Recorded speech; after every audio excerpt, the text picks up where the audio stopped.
آسیہ فرعون کی بیوی اس زمانے کے عظیم ترین محل میں رہتی تھی۔ اس کے پاس بے شمار نوکر اور کنیزیں تھیں اور اس کی زندگی آسائشوں سے بھری ہوئی تھی۔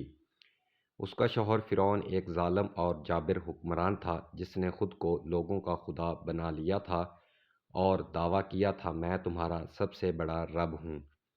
یہ فرعون جو کبھی ایک حقیر نطفہ تھا، دولت، فوج اور غلاموں کے غرور میں مبتلا ہو گیا تھا، لیکن اس کے قریب ترین انسان اس کی بیوی آسیہ بنت مزاحم نے اس کی خدائی کے دعوے کو چیلنج کیا۔ ابتدا میں وہ اپنے ایمان کو چھپاتی رہی، مگر جب اس نے ایمان کا اعلان کیا تو فرعون نے اسے ہر طرح کے عذاب میں مبتلا کر دیا۔ آسیہ ان 4 خواتین میں سے ایک تھیں جو دنیا کی عظیم ترین خواتین میں شمار ہوتی ہیں۔ ایک دن فرعون نے ایک ماں جو اپنی بیٹی کے بال سنوار رہی تھی کو اللہ کا نام لینے پر ابلتے تیل میں اس کے بچوں سمیت ڈال دیا۔ آسیہ کو جب یہ بات بتائی گئی تو اس نے اپنے شوہر سے کہا تم پر افسوس ہے، تم اللہ کے مقابلے میں کتنے بے خوف ہو۔ فرعون نے جواب دیا کیا تم پر بھی وہی جنون طاری ہو گیا ہے جو اس ماں پر ہوا تھا؟ آسیہ نے جواب دیا نہیں، مجھے کوئی جنون نہیں ہوا، لیکن میں اللہ رب العالمین پر ایمان لے آئی ہوں۔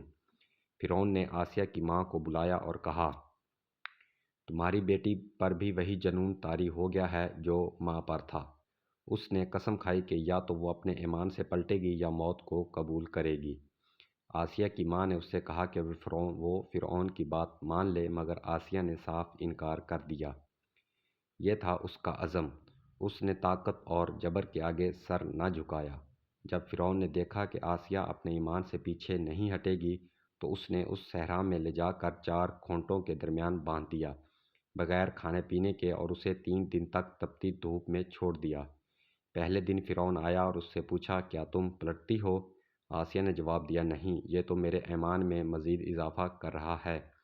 دوسرے دن بھی اس نے یہی پوچھا اور آسیہ کا جواب وہی تھا۔ تیسرے دن اس نے پھر پوچھا کیا تم پلٹتی ہو؟ آسیہ نے کہا میں پلٹنے والی نہیں ہوں۔ فرعون نے حکم دیا کہ ایک بڑی چٹان کو اٹھا کر اس کے اوپر پھینکا جائے، اگر وہ اپنے ایمان سے پلٹ آئے تو اسے زندہ چھوڑ جائے ورنہ اسے قتل کر دیا جائے۔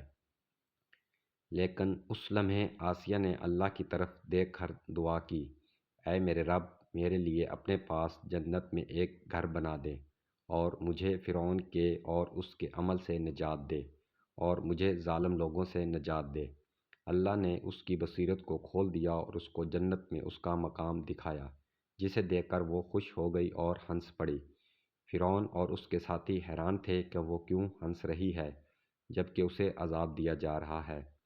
اللہ نے اس کی روح کو جنت میں منتقل کر دیا اور جب چٹان اس کے جسم پر گری تو وہ درد محسوس نہ کر سکی کیونکہ اس کی روح پہلے ہی جنت میں جا چکی تھی۔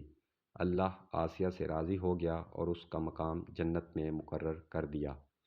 ویڈیو کو یہاں تک دیکھنے کا شکریہ۔ آپ سے گزارش ہے کہ چینل کو سبسکرائب اور ویڈیو کو لائک لازمی کریں۔